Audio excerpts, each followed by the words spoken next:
Hey, I'm Heidi Hope. I'm an artist, an entrepreneur, a photographer, and a teacher who has made millions building creative businesses. In this video, you're going to learn exactly the materials that I use in my studio to create hand-painted backgrounds for my clients.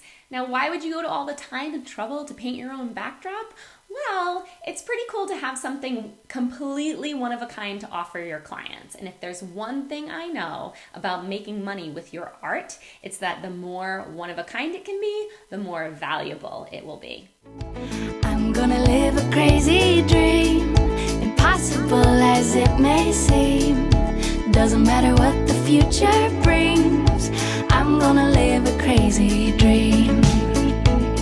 And I wanna hold the whole wide world right here in my open hand. In 2012, when I was running my portrait studio in Rhode Island, I painted my first backdrop. This was the first time I really created my background in fine arts with my photography studio in that way. And that one painting totally launched my business into a whole new stratosphere. So I'm going to welcome you into our studio so that you can see the supplies that I use to paint background. And right below this video, there is a link for that supply list. So you can just download the list, super easy. You don't have to go searching around online for all of this stuff. It is right, all my favorite products are right there for you. All right, let's get to it.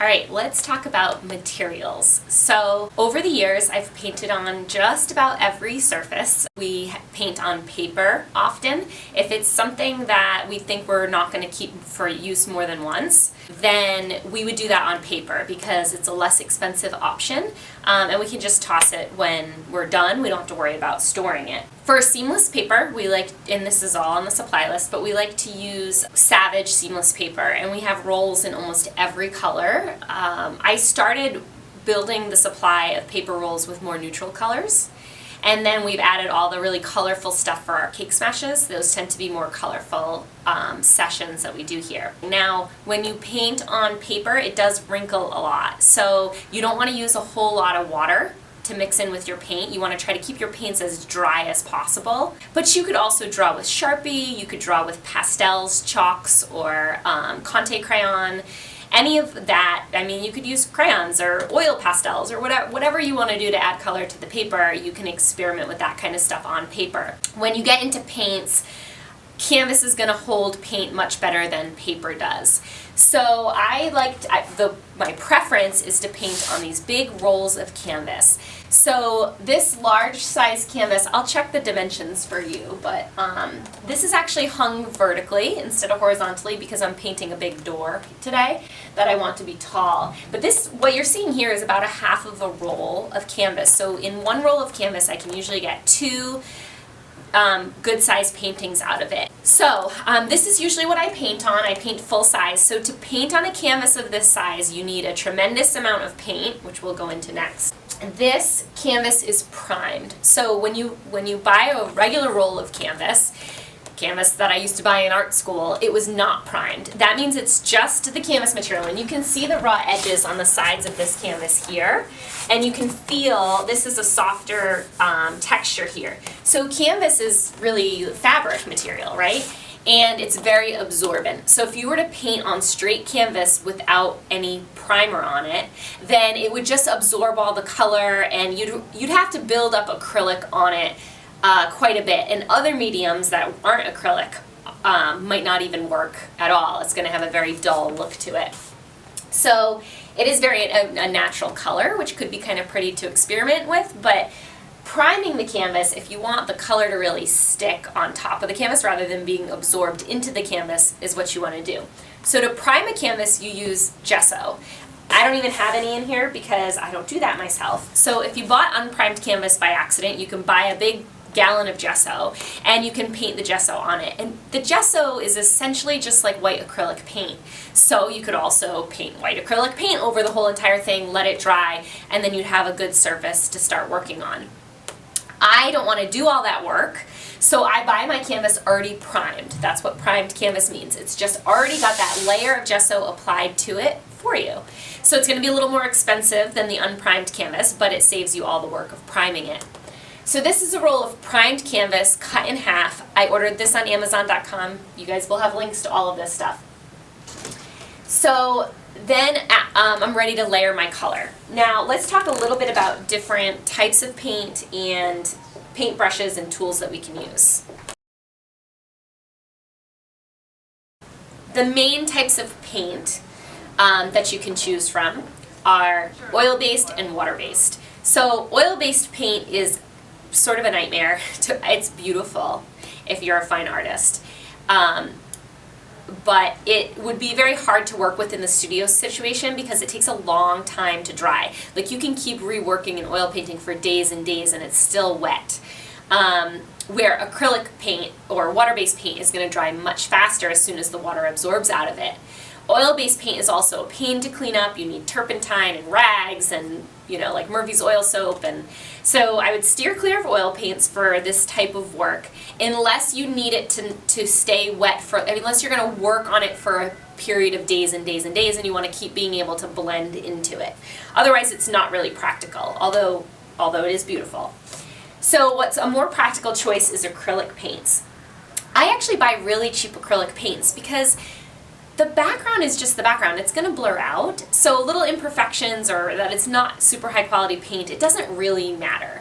As long as it mixes well and it spreads well, that's all I really care about.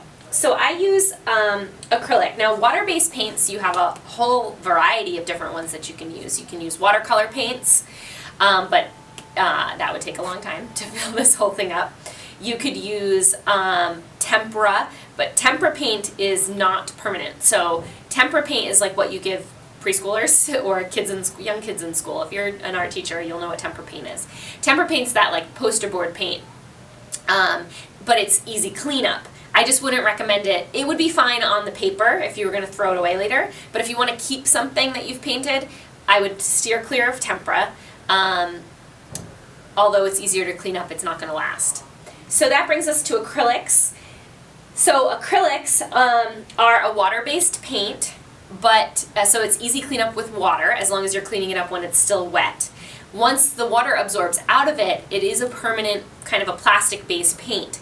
So when you paint with acrylics, you're going to be able to store your canvas, roll it up. You can actually, if something gets on it, you can wash it off with a sponge. You could do a cake smash right on top of an acrylic painting and it's not going to ruin it. You're going to be able to wash it right off, no problem. You can even clean it with a cleaner. I mean, it's plastic essentially. So acrylics are, I think, my favorite thing to use because of that reason.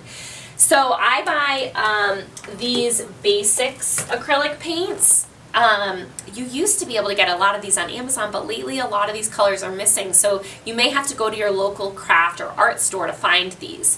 But they're relatively inexpensive. You're going to pay anywhere from like $5 to $12 for a tube this size, depending on where you go and what color it is.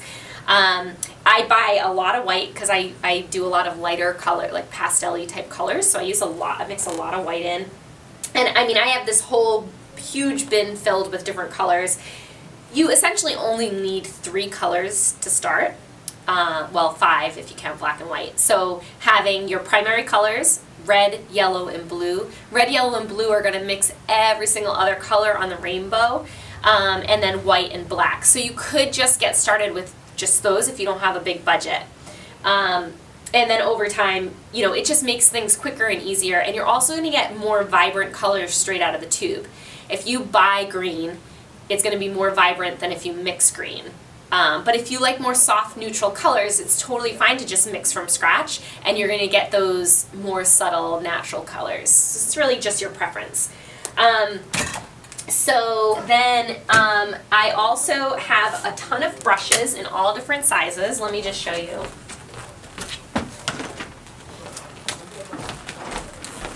This is my bin of all my brushes. I have a lot of them. Now, like I said, acrylics are easy cleanup as long as you clean it right away when it's still wet. If you don't, then you have to throw your stuff away because the paint will stick to it and there's no salvaging it. So you want to make sure you take good care of your brushes. I'm really terrible at that. So I have to buy new brushes all the time because I just leave them sitting in the paint or in the sink or whatever, and then they're solid and stuck to it. So lots of brushes. A roller can be your best friend. Sean is going to create his own backdrop with a roller. So if you're not an experienced painter, you could roll your own drop. To get that paint on there, it's just quick and easy. When I am doing multiple drops, sometimes I'll have assistants roll the color in for me, and then I can do the detail work on top. So that's really fun. This would be how I would start if you've never painted a drop before. Start with just rolling, and you'll see that at another time too. And then I like sponges for texture. So I buy all these little, you can get these at the art store too, or I'm sure you can find them on Amazon. But these allow me to put different textures on top. I'm all about layering texture, layering colors to add some depth and dimension into the paintings. And make them unique. I want every painting to be something that nobody's seen before. And that's why the creative process in the beginning is so important. It's so important to be inspired from within. You can draw so much visual inspiration, but how are you going to combine it in a unique way that nobody's ever seen before? That's where the real fun comes in. That's where the real magic of creating these pieces for yourself comes in. Otherwise, we're just duplicating what's already been done, and it's not as fulfilling as an artist, right? So, all these tools allow me to experiment through the creation process. I don't always have an exact idea in my head of exactly what the final thing is going to look like. And I don't even really sketch it out, although you certainly could do that. When you're beginning, I think sketching out can be really helpful to sketch out the composition. But I love getting in the flow of my painting and letting it evolve as, sometimes I make a mistake, or was it Bob Ross that was like, happy little accidents? That's so true. I mean, you can royally mess up and then turn it into something, or paint right over it. You don't have to worry about it. So letting the painting come to life as you're doing it, I think, makes the process more fun and a lot less daunting and overwhelming.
Thank you so much for watching this video. If you like it, don't forget to give it a thumbs up, and you can subscribe to this channel and hit the little bell so that you get notifications when the new videos drop every week. If you have some creative friends, I would be honored if you would share this channel with them too. Thank you so much for watching. Have a great day.